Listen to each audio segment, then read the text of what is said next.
Integration എന്ന ചാപ്റ്ററിൽ നിന്ന് ഒരു ക്വസ്റ്റ്യൻ വരികയാണെന്നുണ്ടെങ്കിൽ അതിൽ ഡെഫിനറ്റ് ആംഗിൾസ് ഉണ്ടാവുമെന്ന് പറഞ്ഞു. അതിൽ 90% ചാൻസ് പ്രോപ്പർട്ടി വെച്ചിട്ട് ഉള്ള ക്വസ്റ്റ്യൻ ആയിരിക്കും. ഓക്കെ, അപ്പോൾ അതിൽ 8ഓളം അല്ലെങ്കിൽ P7 ഉണ്ടോ P0 ഉൾപ്പെടെ 8ഓളം പ്രോപ്പർട്ടീസ് ഉണ്ട്. ഏറ്റവും ഇമ്പോർട്ടൻ്റ് ആയിട്ടുള്ള 2 പ്രോപ്പർട്ടീസ് ഞാൻ കാണിച്ചു തരാം. ഒന്ന് P1 ആണ്, 3 ഉണ്ട്. P1 ആണ്, പിന്നെ ഒന്ന് P4 ആണ്, ഒന്ന് P7 ആണ്. ഇത് 3 മാത്രം സെലക്ട് ചെയ്തിട്ട് എന്താ ഞാൻ പറഞ്ഞുതരാം.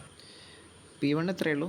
Integral a to b f(x) dx എന്ന് പറഞ്ഞു കഴിഞ്ഞാൽ നമ്മൾ ലിമിറ്റ്സ് അങ്ങോട്ട് കൊണ്ട് ഇൻ്റർചേഞ്ച് ചെയ്ത് കഴിഞ്ഞാൽ ഒരു മൈനസ് കൊടുക്കണമെന്ന്. എപ്പോഴെങ്കിലും നമുക്ക് ലിമിറ്റ്സ് അങ്ങോട്ട് കൊണ്ട് ഇൻ്റർചേഞ്ച് ചെയ്യേണ്ട വരികയാണെങ്കിൽ ഒരു മൈനസ് കൊടുക്കണം. അത്രയേ ഉള്ളൂ. അതാണ് P1. ഓക്കെ, ഇനി P4 ആണ് ഏറ്റവും ഇമ്പോർട്ടൻ്റ്. ഇത് 2, 3 സ്റ്റാർ ഇട്ട് വെച്ചോ. ഓക്കെ, ഇത് വെച്ചിട്ടുള്ള പ്രോബ്ലംസ് ഞാൻ കാണിച്ചു തരാം. Integral 0 to a f(x) dx integral 0 to a f(a - x) dx ഈക്വലാണ്. സിമ്പിളായിട്ട് പറഞ്ഞു കഴിഞ്ഞാൽ നമ്മൾക്കൊരു ഫംഗ്ഷൻ ഉണ്ടാവുമല്ലോ, അതിൽ എക്സിന് പകരം a - x ആണ് കൊടുത്തതെങ്കിലും ഒരേ ഇൻ്റഗ്രലാണ് കിട്ടുക എന്നുള്ളത്. അതിൻ്റെ യൂസ് നിങ്ങൾക്ക് പ്രോബ്ലം ചെയ്യുമ്പോൾ മനസ്സിലാവും. അത്ര ഇമ്പോർട്ടൻ്റ് ആയിട്ടുള്ള സ്ഥിരം വരുന്ന ക്വസ്റ്റ്യൻ ആണ് ഇത് വെച്ചിട്ടുള്ള പ്രോബ്ലം. ഓക്കെ, ഇനി P7 എന്നുള്ളത് സിമ്പിളാണ്. P7 എന്ന് പറഞ്ഞു കഴിഞ്ഞാൽ f(-x) ഈക്വൽ ടു ഇത് കണ്ടീഷനിലാണ്. അതായത് ഏതെങ്കിലും function f(-x) equal to f(x) വരികയാണെങ്കിൽ, ഫോർ എക്സാമ്പിൾ നമുക്ക് sin x എടുക്കാം, വേണ്ട cos x എടുക്കാം. cos x ഞാൻ -x കൊടുത്താൽ എന്തെന്നെ കിട്ടുക? cos -x എന്താ? cos x തന്നെ. അതായത് f(-x) ചെയ്തപ്പോൾ എനിക്ക് f(x) തന്നെ കിട്ടിയത്.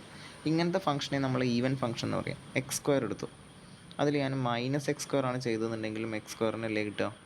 ഇത് എക്സിന് വരെ -x കൊടുത്തു കഴിഞ്ഞാലും പഴയ ഫംഗ്ഷൻ തന്നെ ആണെങ്കിൽ അങ്ങനത്തെ ഫംഗ്ഷനാണ് ഈവൻ ഫംഗ്ഷൻ. ചിലപ്പോൾ ചോദിക്കാറുണ്ട് ഈവൻ ഫംഗ്ഷൻ ആണെന്ന് ചെക്ക് ചെയ്യാനൊക്കെ പറയാറുണ്ട്. അത്രയേ ഉള്ളൂ. -x കൊടുക്കുമ്പോഴും പഴയ ഫംഗ്ഷനെ കിട്ടുകയാണെങ്കിൽ അത് ഈവൻ ഫംഗ്ഷനാണ്. അങ്ങനെ f(-x) ഈക്വൽ ടു f(x) ആണെങ്കിൽ മാത്രം നിങ്ങൾക്ക് എന്ത് എഴുതാം? -a to a, അതായത് -1 to 1, -2 to 2 അങ്ങനെയൊക്കെ വന്നു കഴിഞ്ഞാൽ, ലോവർ ലിമിറ്റിൻ്റെ നെഗറ്റീവാണ് അപ്പർ ലിമിറ്റ് അല്ലെങ്കിൽ ഓക്കെ, അങ്ങനെ വന്നു കഴിഞ്ഞാൽ നിങ്ങൾക്ക് എന്ത് ചെയ്യാം? 0 to a ആക്കാം, ഇൻറ്റു 2 ചെയ്യാം. ഓക്കെ, -a to a പകരം 0 to a f(x) dx കാണാം, എന്നിട്ട് ഇൻറ്റു 2 ഡബിൾ ചെയ്താൽ മതി എന്ന്. ഇതാണ് ഈവൻ ഫംഗ്ഷൻ്റെ. അത് അങ്ങനെ ഓടാണ് നല്ലോണം നിങ്ങൾ ശ്രദ്ധിക്കേണ്ടത്. ഓട് പറഞ്ഞു കഴിഞ്ഞാൽ ഇത്രയേ ഉള്ളൂ. നിങ്ങളിവിടെ -x കൊടുക്കുമ്പോൾ f(x) കിട്ടിയല്ലോ.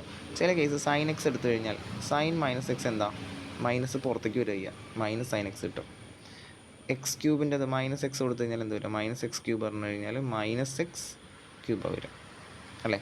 അതായത് f(-x) ചെയ്യുമ്പോൾ -f(x) കിട്ടുകയാണെങ്കിൽ അത്തരം ഫംഗ്ഷൻസിനെ നമ്മൾ ഓഡ് ഫംഗ്ഷൻ എന്ന് പറയാം. ഓഡ് ഫംഗ്ഷൻ ചെക്ക് ചെയ്യാൻ എളുപ്പമാണ്. ജസ്റ്റ് -x കൊടുക്കുക. നിങ്ങളുടെ ആദ്യത്തെ ഫംഗ്ഷൻ്റെ കൂടെ ഒരു മൈനസ് എക്സ്ട്രാ വന്നുവെന്നുണ്ടെങ്കിൽ, ഇതുപോലെ വന്നുവെന്നുണ്ടെങ്കിൽ അത് ഓഡ് ഫംഗ്ഷനാണ്. ഓക്കെ, അപ്പോൾ ഓഡ് ഫംഗ്ഷൻ ആയിക്കഴിഞ്ഞാൽ സിമ്പിളായിട്ടുള്ളൊരു കാര്യമാണ്. നമ്മൾ നേരത്തെ -a to a f(x) dx പറഞ്ഞല്ലോ, 2 ഇൻറ്റു ഒക്കെ പറഞ്ഞല്ലോ. ഈവൻ ആണെങ്കിൽ, ഓടാണെങ്കിൽ അത് 0 ആയിരിക്കും, ഡയറക്റ്റായിട്ട് 0 കിട്ടും. അപ്പോൾ നിങ്ങൾ ബൈ ചാൻസ് നിങ്ങൾ അങ്ങനത്തെ കോംപ്ലിക്കേറ്റഡ് ആയിട്ടൊക്കെ കാണുകയാണെങ്കിൽ, ഡെഫിനറ്റ് നെഗറ്റീവിൽ കാണുകയാണെങ്കിൽ ജസ്റ്റ് അതിലൊന്ന് ഈ ഇത് വർക്ക് ആവുന്നുണ്ടോ നോക്കുക. വർക്ക് ആവുന്നുണ്ടെങ്കിൽ ഡയറക്റ്റായിട്ട് നമുക്ക് 0 എഴുതി കൊടുക്കാം. അങ്ങനത്തെ ഒരു ക്വസ്റ്റ്യൻ ഞാൻ കാണിച്ചു തരാം. ഇനി ഈ പ്രോപ്പർട്ടികൾ പെട്ടെന്ന് പറഞ്ഞു പോയപ്പോൾ പെട്ടെന്ന് കയറിയിട്ടുണ്ടാവില്ല, എന്നാൽ അത് മനസ്സിലാക്കാനുള്ള 1-2 പ്രോബ്ലംസ് ഞാൻ കരുതിയിട്ടുണ്ട്. ഓക്കെ, -π/2 മുതൽ π/2 വരെ cos x ഇൻറ്റഗ്രേറ്റ് ചെയ്യണമെന്ന് കരുതാം. cos x നമുക്കറിയാം, cos -x പറഞ്ഞു കഴിഞ്ഞാൽ cos x തന്നെയാണ്. അതായത് ഈവൻ ഫംഗ്ഷനാണ്. ഈവൻ ഫംഗ്ഷൻ ആകുമ്പോൾ നമ്മൾ പഠിച്ച പ്രോപ്പർട്ടി എന്താ? ഈവൻ ഫംഗ്ഷൻ ആണെങ്കിൽ -a to a f(x) dx 2 into 0 to a f(x) dx ചെയ്യാം. ഇത് ചെയ്തില്ല എന്നുണ്ടെങ്കിൽ നിങ്ങൾക്ക് ഫൈനൽ ആൻസർ 0 കിട്ടും. ഓക്കെ, അപ്പോൾ 2 into integral 0 to π/2 -a to a format അല്ലേ. ഇപ്പോൾ 0 to π/2 cos x കൊടുത്ത്, cos x-ൻ്റെ ഇൻ്റഗ്രൽ പറഞ്ഞു കഴിഞ്ഞാൽ sin x ആണ്. sin x ആണ്, -sin x അല്ല. 0 to π/2, 2 പുറത്തുണ്ട് കേട്ടോ. π/2 ആദ്യം അപ്ലൈ ചെയ്യുക, പിന്നെ 0 അപ്ലൈ ചെയ്യുക. sin π/2 minus sin 0. sin π/2 പറഞ്ഞു കഴിഞ്ഞാൽ വാല്യൂ 1 ആണ്, sin 91. sin 0 0 ആണ്. 2 ഇൻറ്റു 1 - 0 2. ഇതാണ് ആൻസർ. ഓക്കെ, നിങ്ങൾ ഈ പ്രോപ്പർട്ടി അപ്ലൈ ചെയ്തില്ല എന്നുണ്ടെങ്കിൽ നിങ്ങൾക്ക് ഫൈനൽ ആൻസർ 0 ആണ് കിട്ടുക. ഓക്കെ, സോ അത് ശ്രദ്ധിക്കുക.